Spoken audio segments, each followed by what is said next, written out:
राष्ट्रपति द्रौपदी मुर्मू के हाथों शौर्य चक्र से सम्मानित सीआरपीएफ जवान संजय तिवारी बुधवार को अपने गृह जिले रीवा पहुंचे।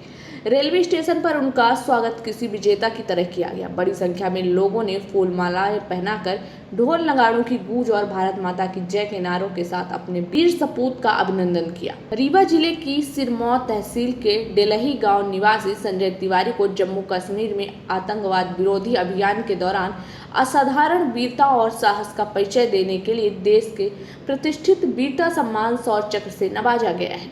उनकी इस उपलब्धि से पूरे विंध्य क्षेत्र और मध्य प्रदेश में गर्व का माहौल है। जानकारी के अनुसार जम्मू कश्मीर में एक ऑपरेशन के दौरान सुरक्षा बलों को लश्कर-ए-तैयबा के आतंकियों की मौजूदगी की सूचना मिली थी। इसके बाद इलाके की घेराबंदी कर सर्च ऑपरेशन शुरू किया गया।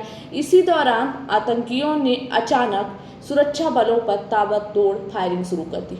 चुनौतीपूर्ण परिस्थितियों के बीच संजय तिवारी अग्रिम मोर्चे पर डटे रहे। मुठभेड़ के दौरान उनके बाएं घुटने और शरीर के अन्य हिस्सों में 3 गोलियां लगी। गंभीर रूप से घायल होने के बावजूद उन्होंने न तो अपनी पोजीशन छोड़ी और न ही पीछे हटे।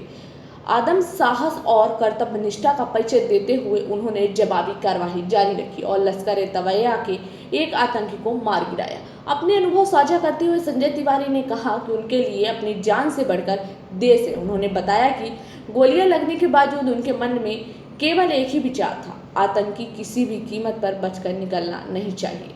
उन्होंने कहा कि देश की रक्षा करना उनका कर्तव्य है और इसके लिए वह हर बलिदान देने को तैयार है। संजय तिवारी की वीरता पर क्षेत्र के प्रतिनिधियों और नागरिकों ने गर्व व्यक्त किया। लोगों का कहना है कि उन्होंने अपने साहस, समर्पण और राष्ट्रभक्ति से न केवल रीवा बल्कि पूरे मध्य प्रदेश का मान बढ़ाया है। उनकी यह कहानी आज देश के युवाओं के लिए प्रेरणा का स्रोत बन गई है। गर्वित महसूस कर रहा हूं और अपने विंध्य के क्षेत्र के लिए काफ़ी गर्व का विषय है कि रीवा में राष्ट्रपति के द्वारा वीरता पुरस्कार शौर्य चक्र से मुझे सम्मानित किया गया।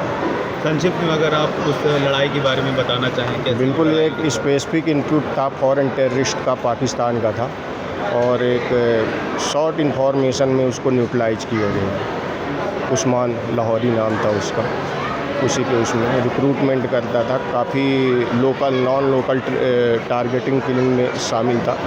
सिक्योरिटी एजेंसी को काफ़ी दिनों से उसकी तलाश थी और 2 नवंबर की रात को लगभग 2:45 बजे उसकी सूचना के आधार पर हमने कॉर्डन सर्च किया और उसको न्यूट्रलाइज किया। इस लड़ाई में आप चोटिल भी हो गए थे? बिल्कुल, 3 गोलियां मुझे लगी थी इस लड़ाई में और 3 गोलियां लगने के बाद आप लड़े। अदम साहस का आपने परिचय दिया, कैसा महसूस कर रहे थे? बिल्कुल, तो उस समय का खास कोई उतना वो नहीं था। इसी हिसाब से ट्रेनिंग वगैरह दी जाती है कि आप उस समय अपने आप को पैनिक सिचुएशन में ना रहें।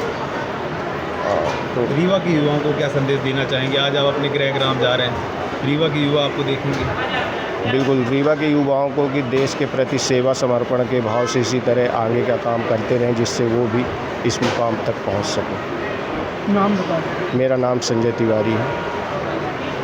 इनका नाम संजय तिवारी, ग्राम डेली है। संजय तिवारी, ग्राम डेली। पद कांस्टेबल